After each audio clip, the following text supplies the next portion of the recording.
Once upon a time, and indeed it was a long time ago, an old servant who had worked many long years for his master was at last paid off with just 3 pennies and sent on his way. Being a simple soul, he did not realize his master had underpaid him and thought that with such a large sum of money, he was free to see the world. It was a dwarf. Why are you so happy? The servant said he'd been given 3 whole pennies and so was rich in purse, healthy in body, and had a whole lot to be thankful for. The dwarf was pleased for him, but said he had no money at all and hadn't eaten for many days. The servant pitied him and gave away his 3 pennies. The dwarf was overjoyed, for the servant had such a kind heart. He had to repay him, but what with? All he could offer him was his battered old fiddle. Go on, take it. It's yours. The servant, not wanting to seem rude, accepted the gift and bade the dwarf farewell.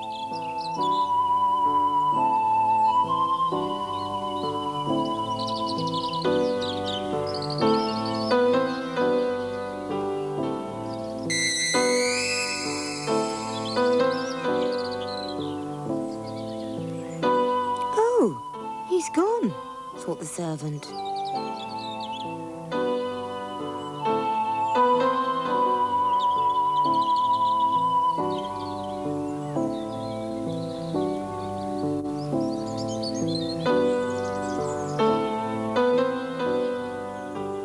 After walking for a while, the servant decided it was time to have his lunch.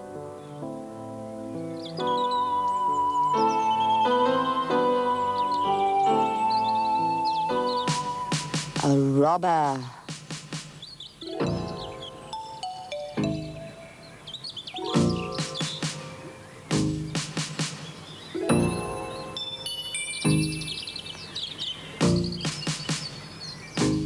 I wonder if this old fiddle will still play, thought the servant.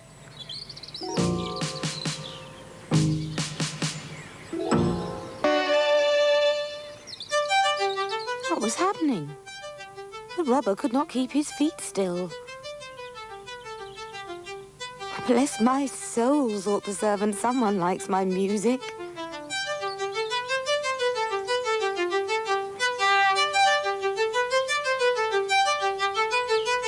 The robber was not enjoying himself at all. He did not like dancing, but here he was compelled to make a fool of himself. What magic was this?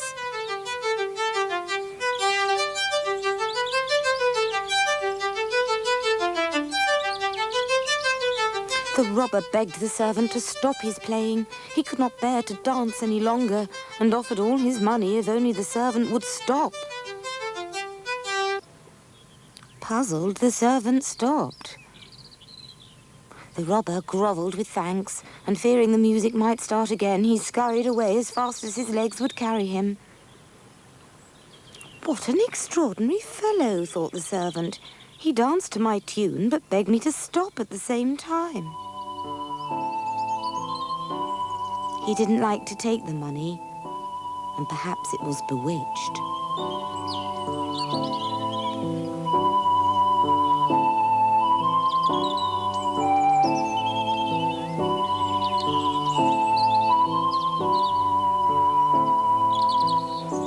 A little later, the devious robber arrived at the next village.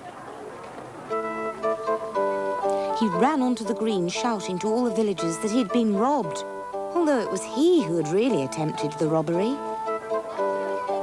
Soon a small crowd gathered round.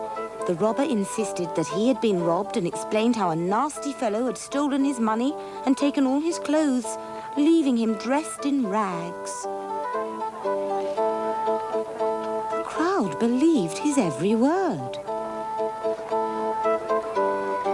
Suddenly the robber turned. There was the servant. He was happily whistling along the road, unaware of what was going on.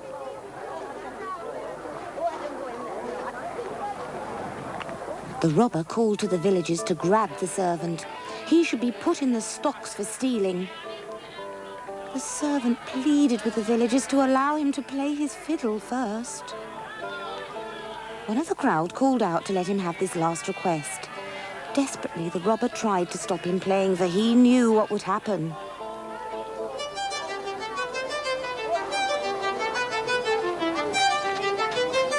Feet began to tap, and soon the whole village was dancing and jigging to the music.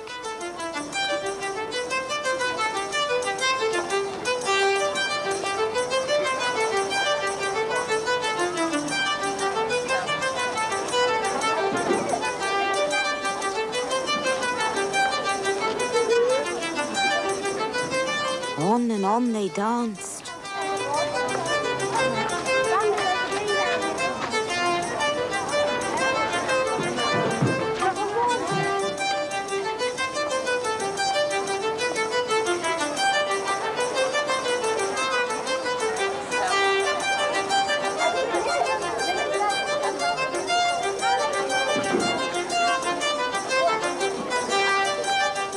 The robber begged the servant to stop his playing, but the servant played on.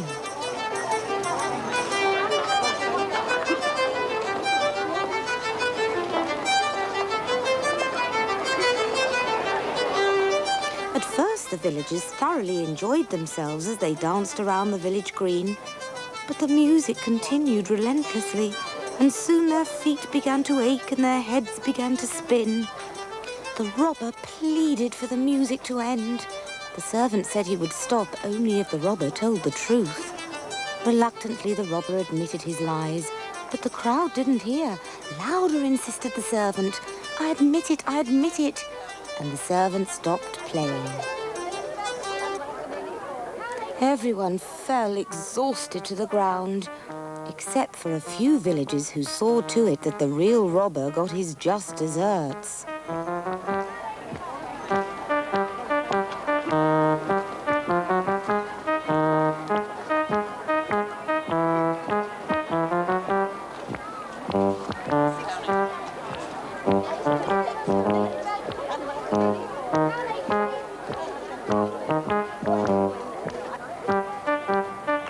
The servant continued on his way, and who knows what more adventures he had with his magic fiddle.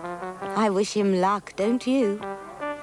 I know one who doesn't.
Once, long ago, there lived a king who had an only daughter.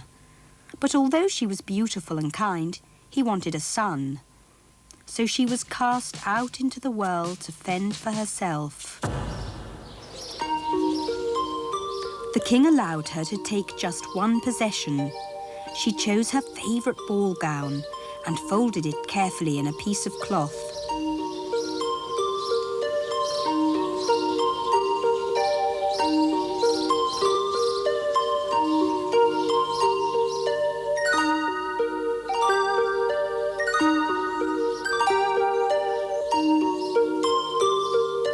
Lonely and sad, she travelled for many days.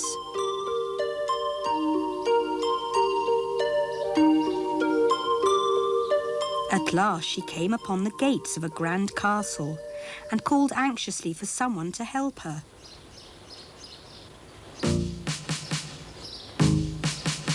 The guard gruffly questioned her. She was homeless, tired and hungry, and was prepared to work for some food and a bed. The girl was different from the usual type of beggar who came along, so he directed her to the castle kitchens where there might be some work.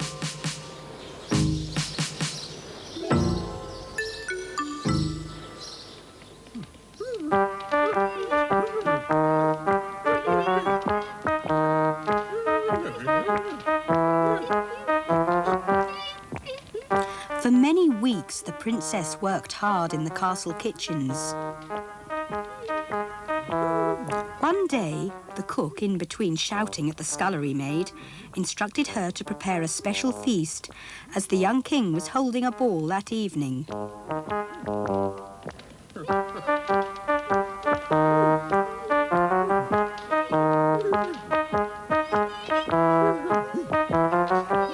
But when no one was looking, she stole quietly away from the kitchen to a secret corner of the castle where she had hidden her ball gown.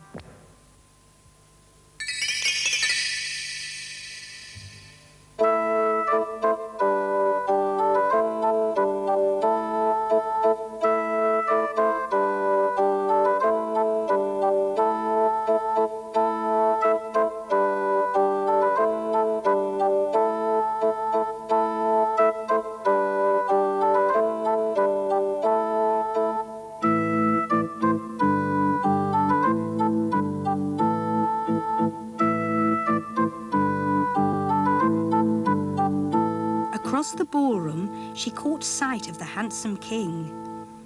Everyone wondered who this lovely stranger was, especially the young king, who, smitten at once by her beauty, immediately asked her to dance.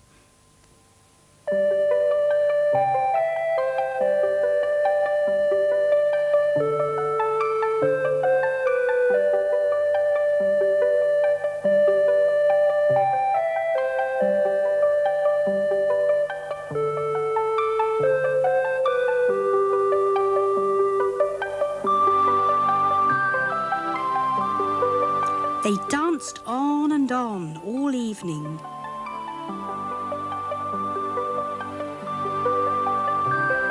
But all the time the princess knew she must return to the kitchen and her tattered rags.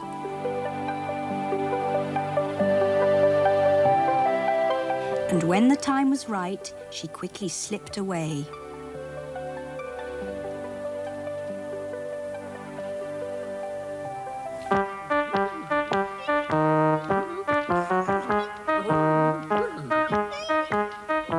She need not have worried, for the cook was too absorbed in scolding the scullery maid to notice she'd been gone so long.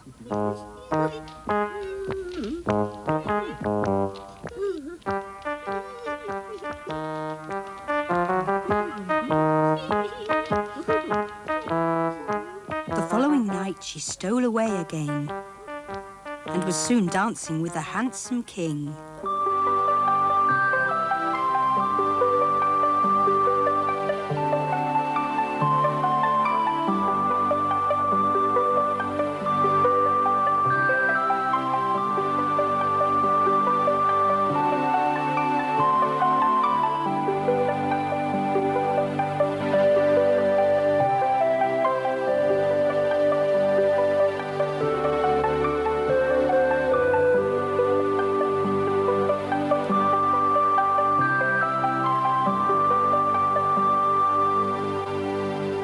All too soon it was time to return to her duties.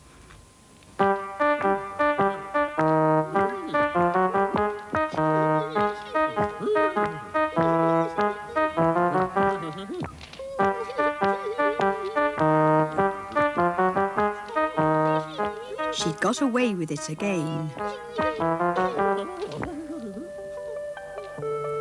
The same happened the third night. By now, she had truly fallen in love with the king, and he with her.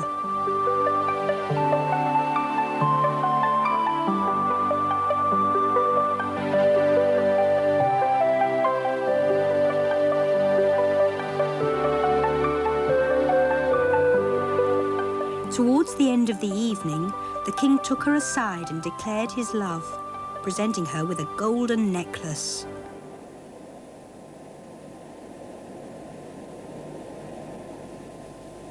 But when his back was turned, again she made her escape. She feared his love might dissolve if he knew she was a mere kitchen maid.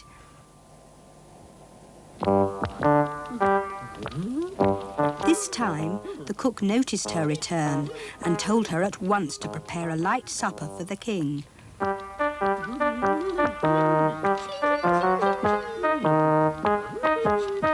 It was then that she thought of a way of testing his love.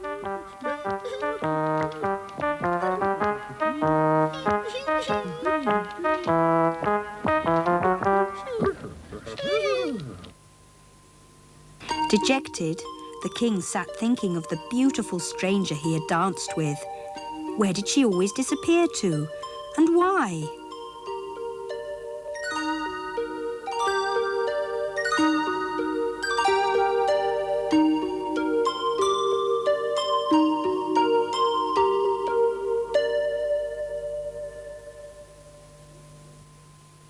What was this in his soup?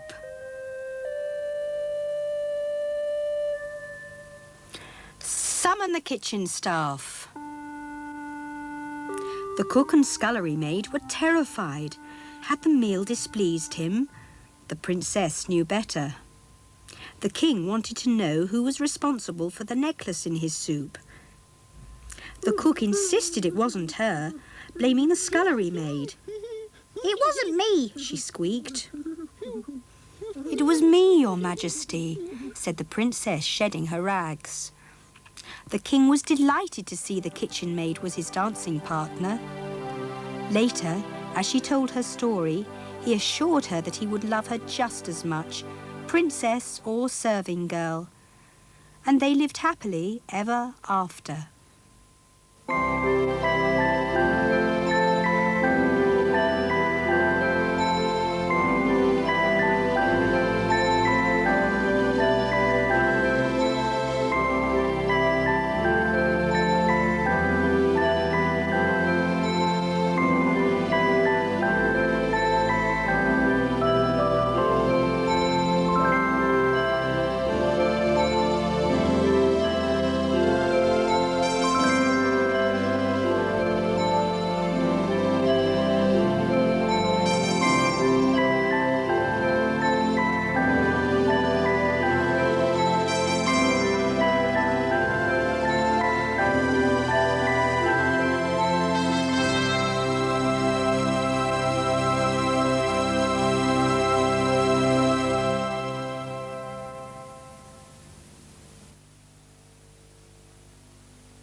Once upon a time, there lived a jolly widow woman whose business was minding babies and tending sick people.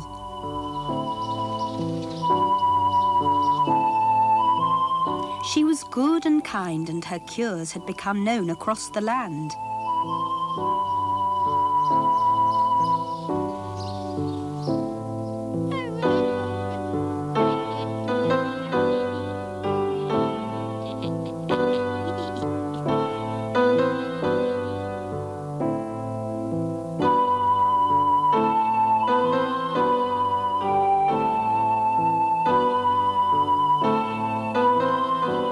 At each day's end, she was content to know she'd helped the neighbours with her caring.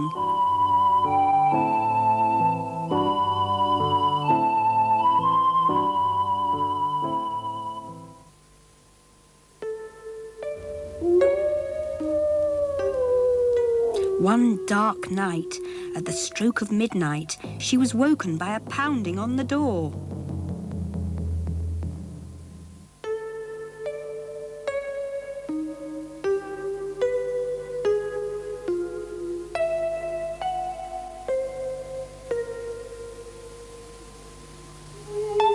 There stood the strangest man she'd ever seen. He was beckoning her to come with him as his wife was sick and they needed someone to mind their baby. At first she refused because she was very frightened, but thinking of the child, agreed to go with him.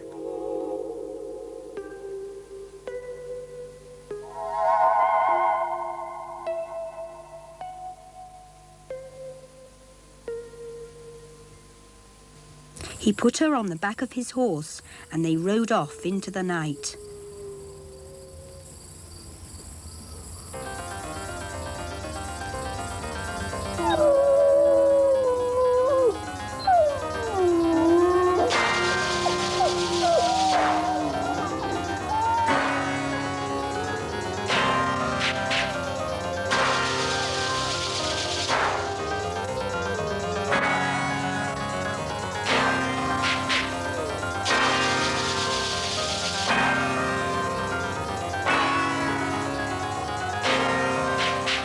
The woman tried to control her fear as they left the village far behind.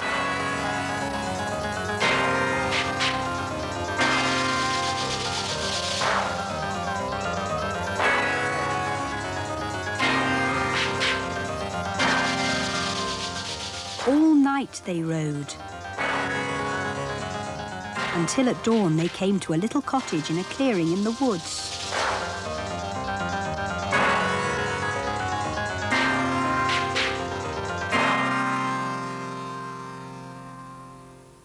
The strange man's family were waiting in a damp, dark room. His poor wife passed the widow some special ointment to rub on the baby's eyes.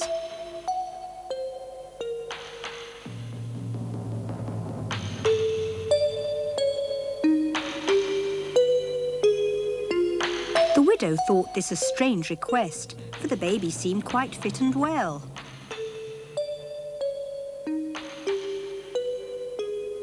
But she did as she was told.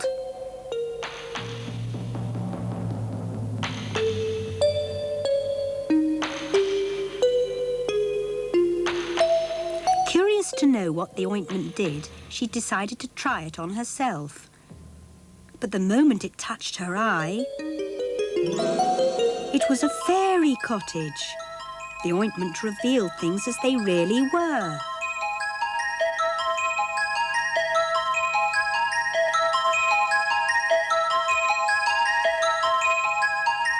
Fearing a spell might be put on her, she pretended nothing had happened.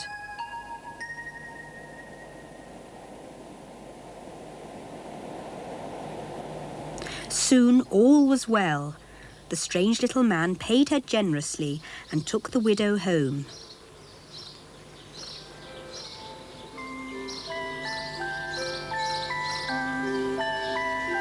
The next day was market day in the village. As she had some money in her pocket, the woman went out to stock up on food for the house and hear the news from her friends and neighbours.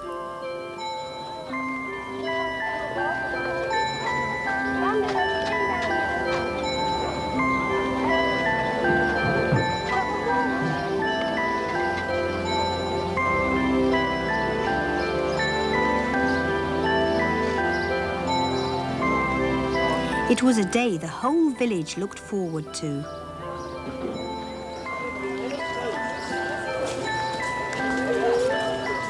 The wandering tinker would arrive and set up his stall.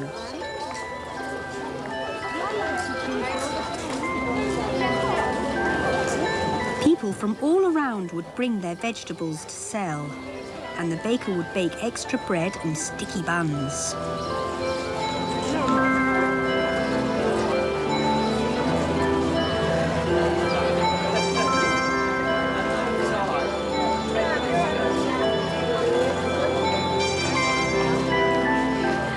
The children played and ran round the market excitedly until the puppet show began. Everyone enjoyed market day.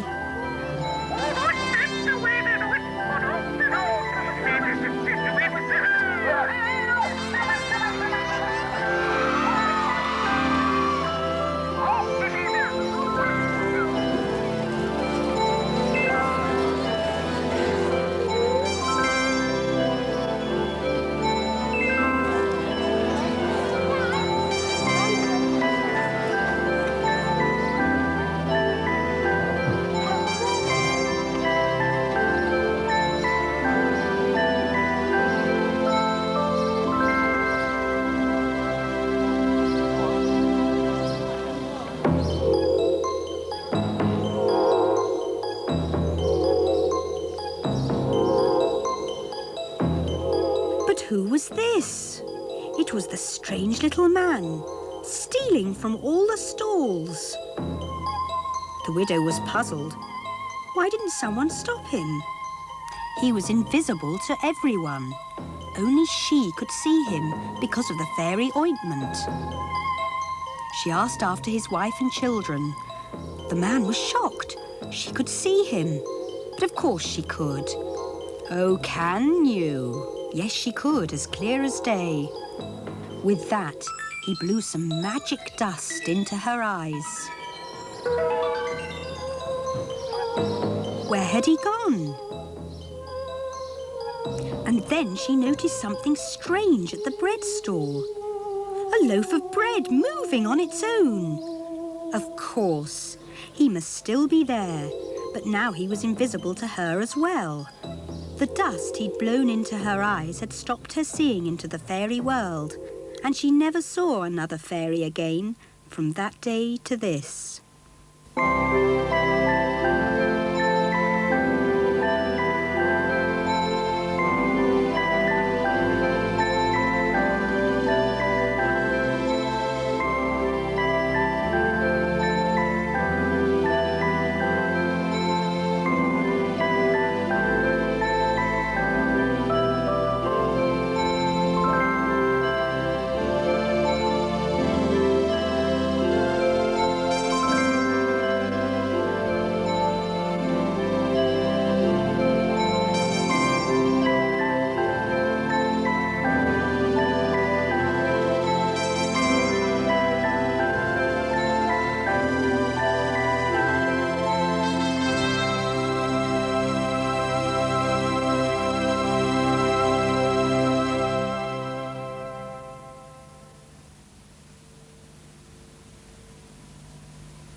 A poor lad whose name was Jack was so badly treated by his father that early one morning he decided to run away from home.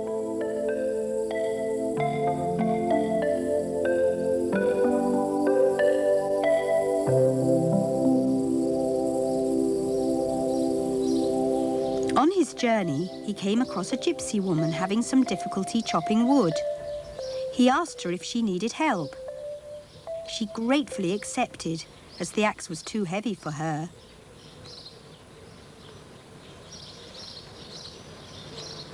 Jack took the axe and set to work at once.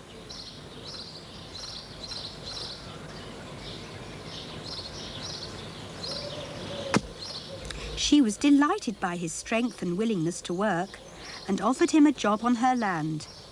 Jack gladly accepted her offer.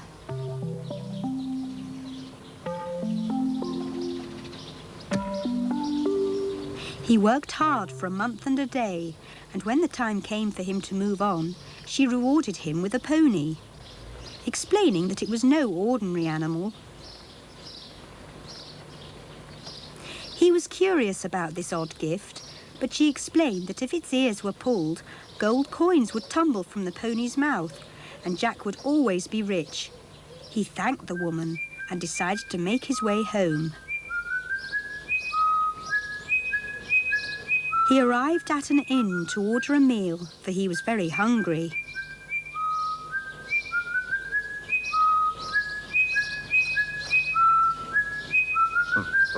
The mean-looking innkeeper eyed him suspiciously. Jack described the sumptuous meal he would like to devour.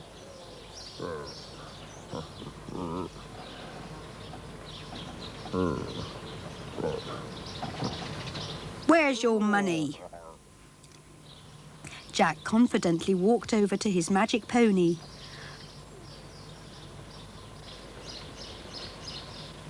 Gold tumbled from its mouth, and he brought back a handful of gold coins. The innkeeper was staggered and immediately agreed to supply the best meal he could.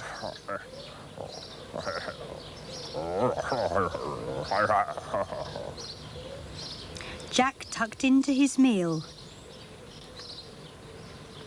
oblivious of the innkeeper stealthily creeping behind him.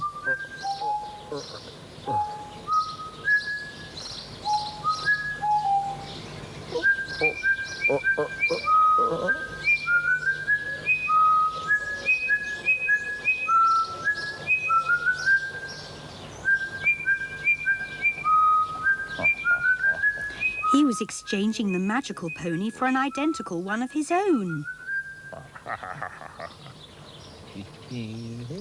Finishing his meal, Jack heartily thanked the innkeeper for such a splendid repast.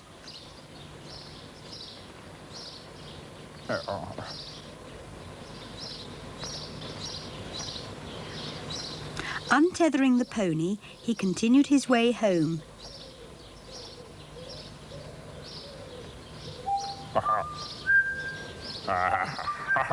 That evening, Jack arrived home. His cruel father demanded to know where he'd been and how he'd come by a pony. Jack explained all about the magic animal and proceeded to demonstrate how gold would fall from its mouth. But when he tugged its ear, nothing happened. He tried again. Still nothing. And again. By this time, his father had lost patience and gave the boy a sound beating for his insolence. Early next morning, Jack stole away again to escape his father's cruelty. This time he met a carpenter, who told him if he would work for him for a month and a day, he'd reward him well. Jack agreed and at once set to work. A month later, the carpenter, true to his word, presented Jack with a table. But this was no ordinary table. If he would say the words, "Table be laid," a sumptuous feast would appear upon it. Arriving at the same inn, Jack asked for a meal. Fearing his crafty exchange of the pony had been discovered, the innkeeper told Jack to be on his way, refusing to serve him. "Not to worry," said Jack, and pronounced the magic words, "Table be laid," and instantly it was covered with delicious things to eat. The innkeeper was astounded and offered Jack a pint of ale to accompany his meal. The hungry lad soon polished off the feast and, feeling drowsy, settled down for 40 winks.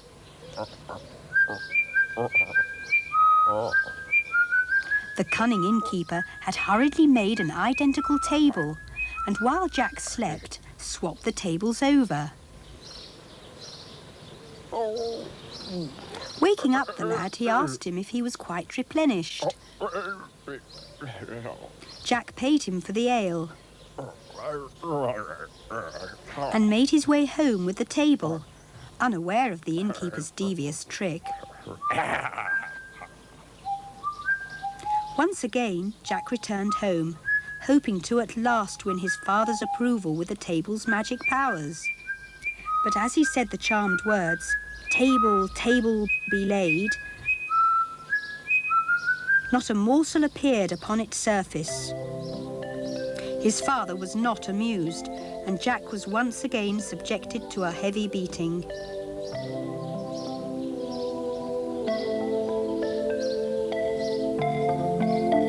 Once more, in the early hours, Jack quietly scrambled out of the house. This time, he met a lame man hobbling along the road and asked if he could be of any assistance. The man pointed out with his stick to a distant town and, explaining that he had no strength left in his tired old legs, asked if Jack could possibly carry him part of the way. Jack cheerfully carried him along the road for some miles. Just outside the town, the man declared he'd been carried far enough.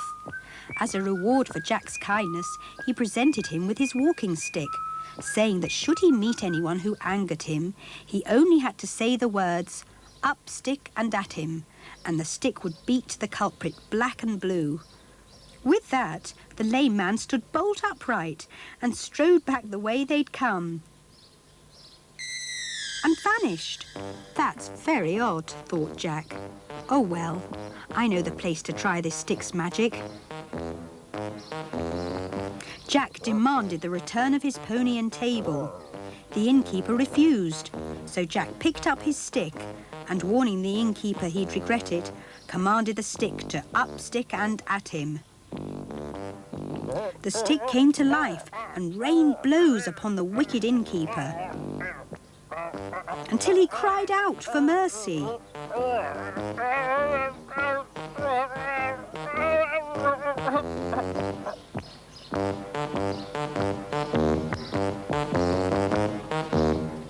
Standing before his father, Jack held up his stick, commanding it to up stick and at him. The stick rose up and, aiming itself at the cruel man, proceeded to beat him unrelentlessly to the ground. Jack laughed heartily to see his father beaten at last, and with his magical pony, table and stick, he led a charmed life till the end of his days.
upon a time, in a distant land, there lived a wicked queen who had a beautiful daughter.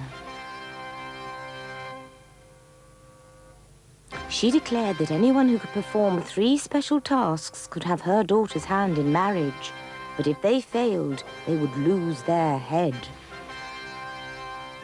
One day, a young prince decided to try his luck. Soon he came across a blindfolded man sitting by the road.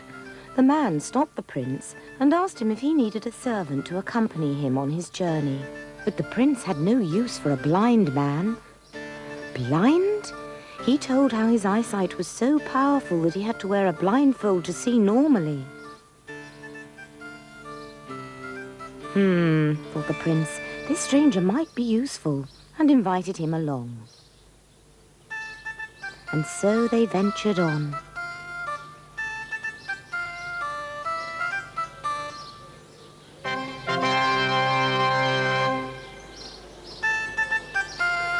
A little further down the road, they came across a man with large ears listening to the ground. Puzzled, the prince asked him what he was listening to. My hearing is so powerful I can hear the grass grow. But what else could he hear?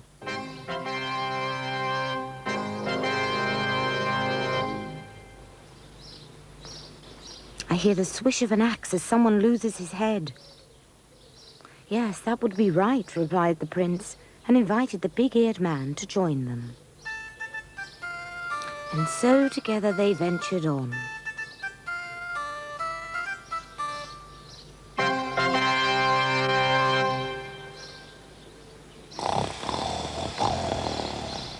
A little further down the road, they came across an enormous stomach blocking their path.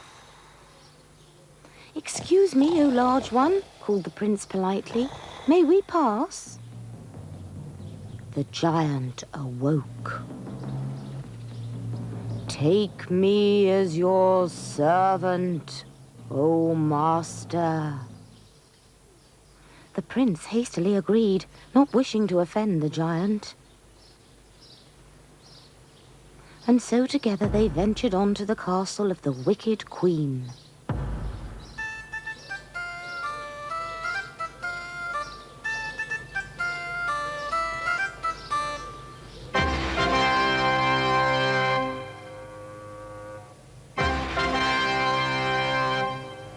The prince entered bravely. He solemnly declared his intention to win the hand of the princess.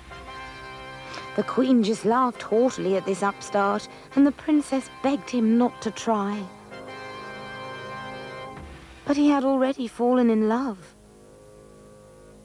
The queen, thinking she had ensnared another willing victim, explained that somewhere in her kingdom she had hidden her ruby ring, and that finding it would be his first task. And the princess cried. The prince rushed outside where his servants were waiting. "Lads, lads," he called, and explained to his companions that his first task seemed impossible, to find the queen's ring. But the blindfolded man told the prince not to fear, as he would be able to spot the ring wherever it was hidden. He gazed round the countryside. Then his all-seeing eye fell upon it, hidden inside a chicken's egg on the branch of a hawthorn tree.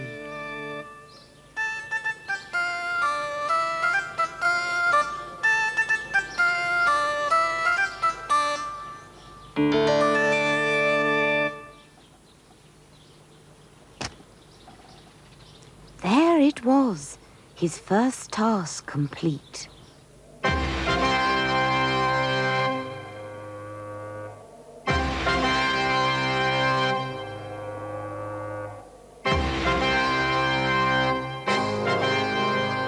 queen was not pleased. Frostily, she told him he must drink all the barrels of wine in her cellar and eat her herd of 40 cows to complete his second task. He asked for just one dinner guest, and the queen agreed, dismissing him. And the princess cried.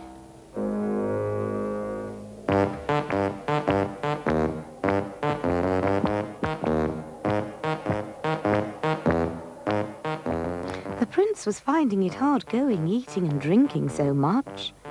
But his companion didn't.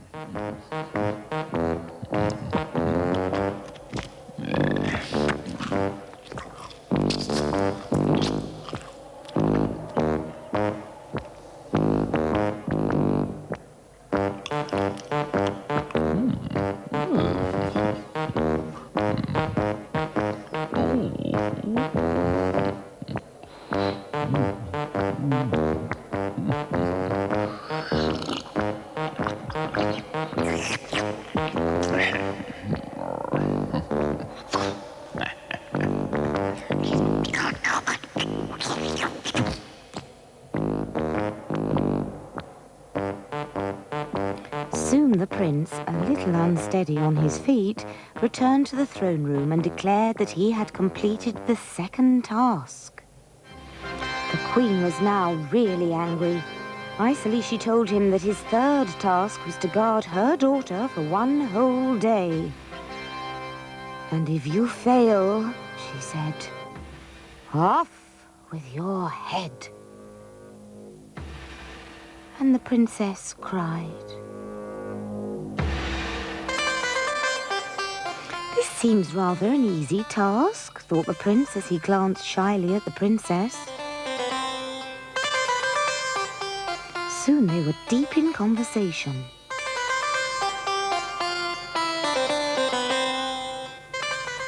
There were only 10 minutes to go before the prince's third task was complete, and the princess would be his.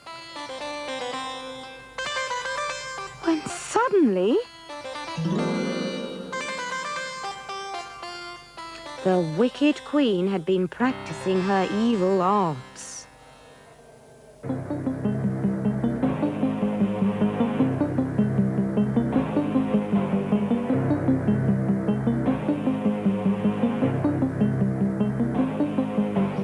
Once again, the prince ran out to tell his friends what had befallen him and to seek their advice. The big-eared servant jumped up and said he would find out where she had disappeared to. Yes, he could hear her crying. She was stranded on a mountain 1,000 miles away. The giant immediately said he would rescue her and strode off.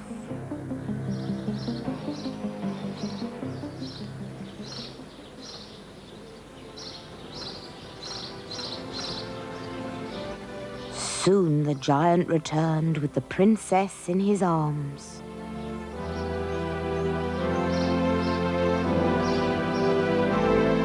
Inside, the prince waited dejectedly.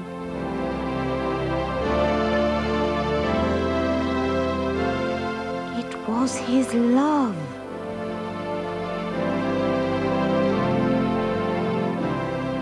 The queen had been foiled at last. "Oh, well," she thought, "at least she's off my hands." The prince and princess soon were married, and with their 3 marvelous servants to see to their every need, they lived happily ever after.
Once upon a time, although which time I'm not so sure, there lived a baker and his daughter.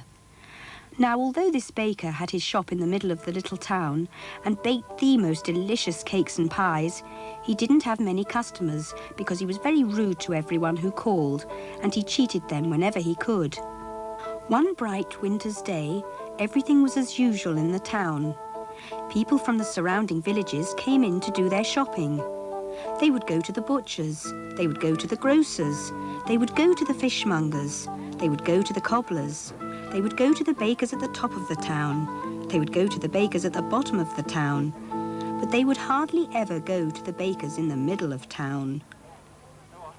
The baker's daughter was a kindly soul and wished her father would be more agreeable to his customers, but he treated her as rudely as everyone else and made her work hard from dawn till dusk. That morning, an old woman dressed in black from head to toe came hobbling down the street and paused outside the shop.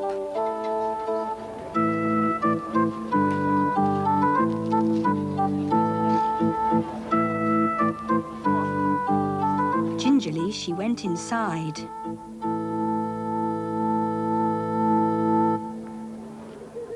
Hobbling up to the counter, she begged the baker for a small piece of dough because she was so hungry.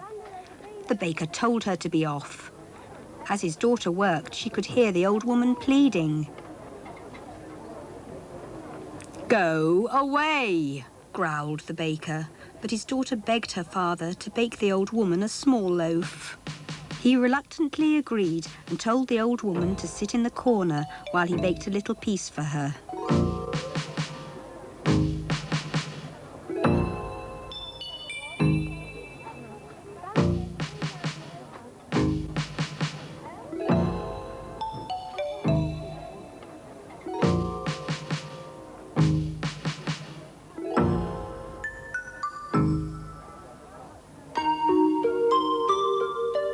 A little later, the old woman awoke from a slumber and made her way to the counter to ask if her loaf was ready.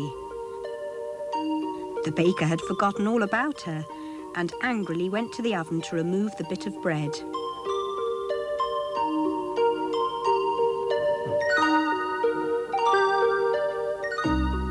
But what was this? In its place was a large loaf. The baker pretended that this was someone else's bread and told her to sit back in the corner. Not believing his luck, he took an even smaller piece of dough to put in the oven.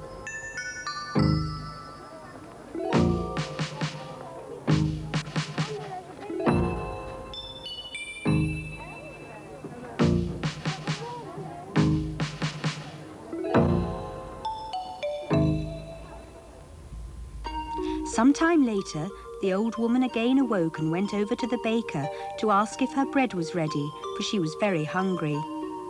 This time, although the baker pretended to be cross, he was really very interested to see if the second loaf would be as large as the first. Goodness me, it's even bigger, thought the baker. I must certainly have made an excellent batch of dough today. Again he pretended that this was someone else's bread. This time he put in a piece of dough, only the size of his little fingertip. That should be enough for the skinny old woman, he thought.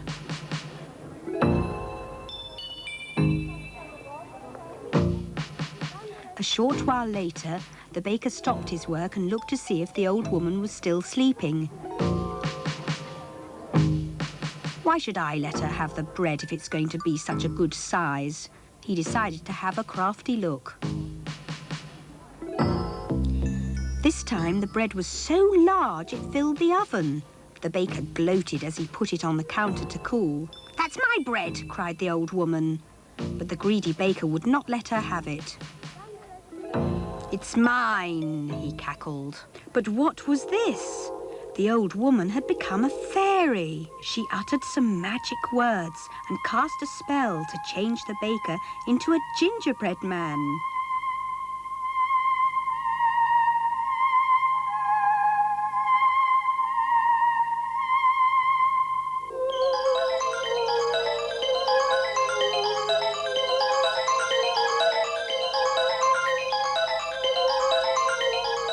baker's daughter appeared.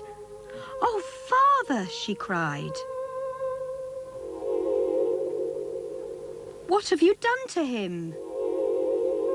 "Oh, please change him back." The fairy agreed if he promised to be good. The daughter was sure he would, so the fairy uttered another magic spell and touched the gingerbread man with her stick.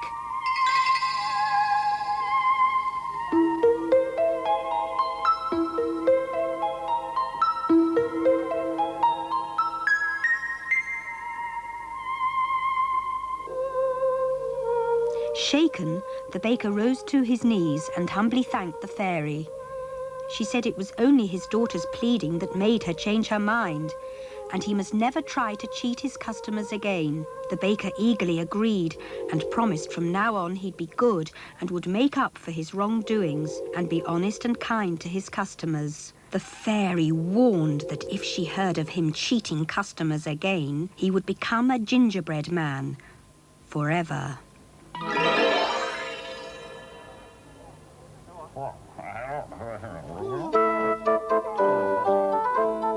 It wasn't long before the baker's shop had become the busiest in town. People from far and wide heard the baker had changed his ways and was now a good and honest man. And he was happy because there was always a queue of customers eager to buy his bread.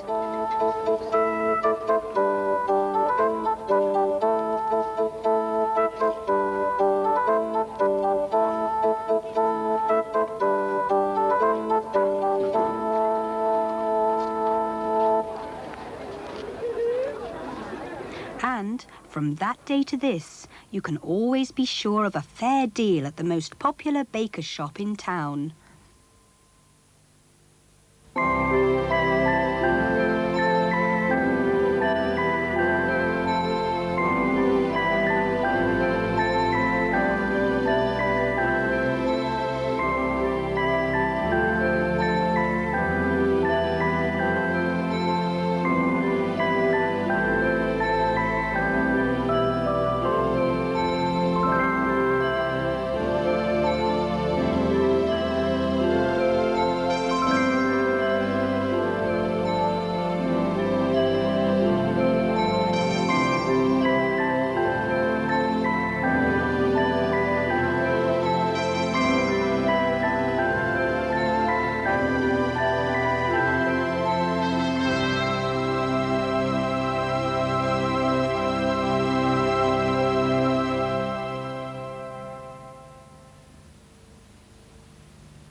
Once upon a time, there were twin brothers who lived in a little cottage with their widowed mother.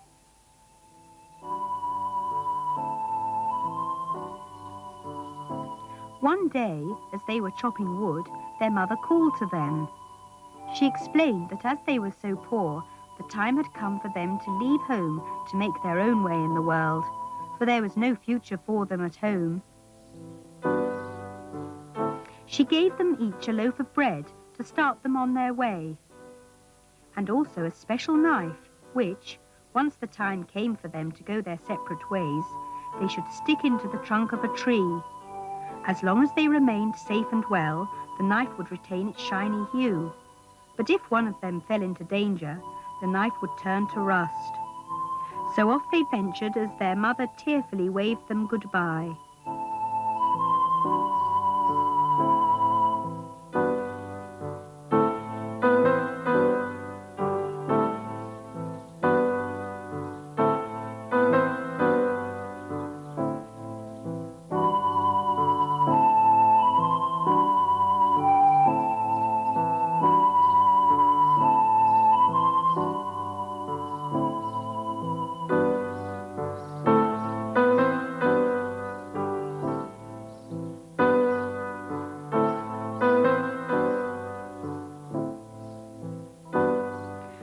brothers delayed the moment for their parting as long as possible, for this was the first time they would ever be apart.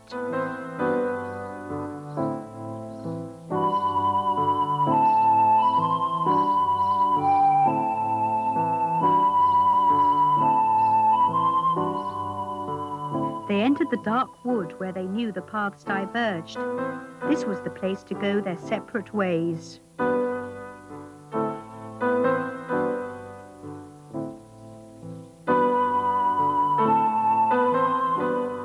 As instructed by their mother, they placed the knife in the tree. Embraced and telling each other to take care, they parted company to seek their fortunes.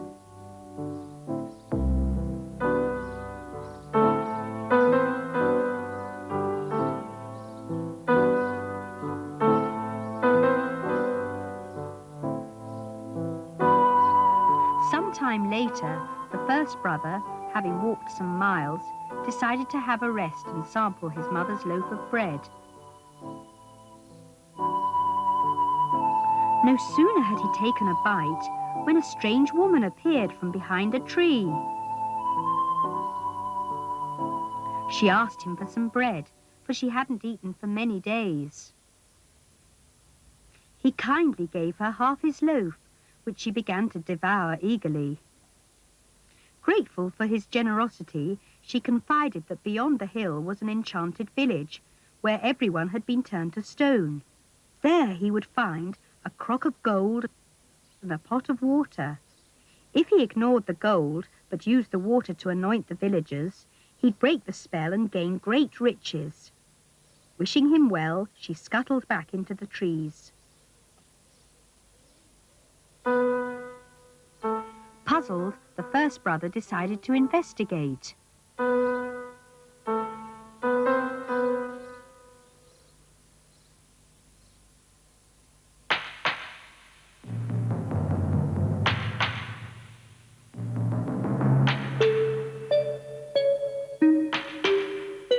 Sure enough, he came across the strangest sight he'd ever seen. There indeed was a village full of motionless people.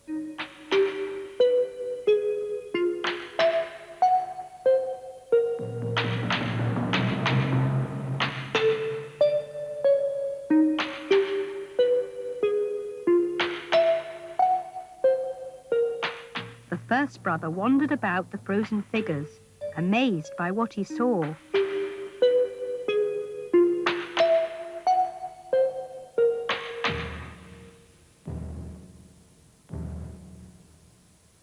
And then something caught his eye.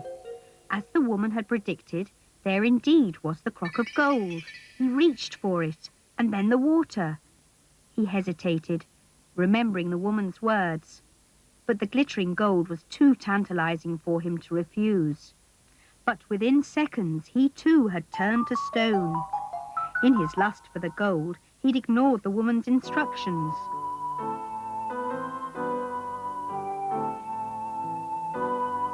Meanwhile, on the far side of the woods, the second brother decided it was time he had a rest and a bite to eat.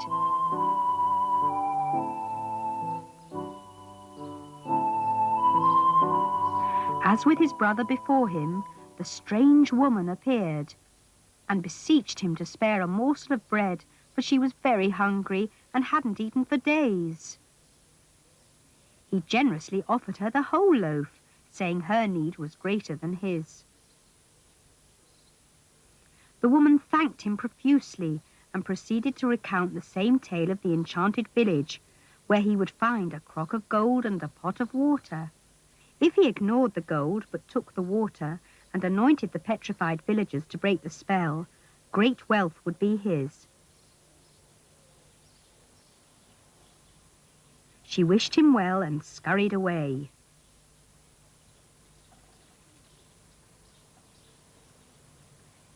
Oh well, thought the second brother, and followed the woman's directions to the enchanted village.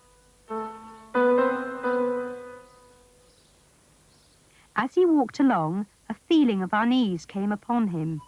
He feared perhaps his brother was in danger. He continued to be troubled by these thoughts until he found the path had led him back the way he'd come. And there in the tree was the knife. As he approached, he saw it had turned to rust. Fearful for his brother's safety, he quickened his pace. And soon he arrived at the enchanted village. He was bewildered by the sight before him.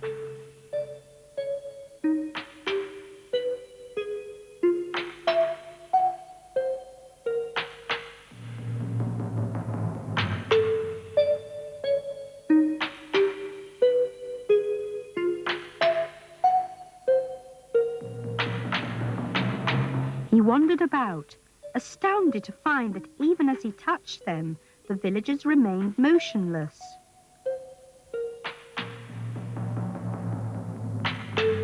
It was like a street full of statues. But what was this? His brother also turned to stone. But how to save him? Then he saw the crock of gold. He was dazzled by the gold coins. Should he take them? What had the woman said? Anoint the villagers with the water and you will break the spell. All at once the village came to life, as though nothing had happened.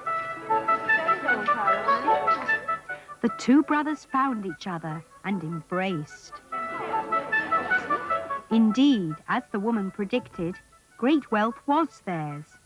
As a reward, they were given the crock of gold, which they took home to their mother, and were never sent away to seek their fortunes again.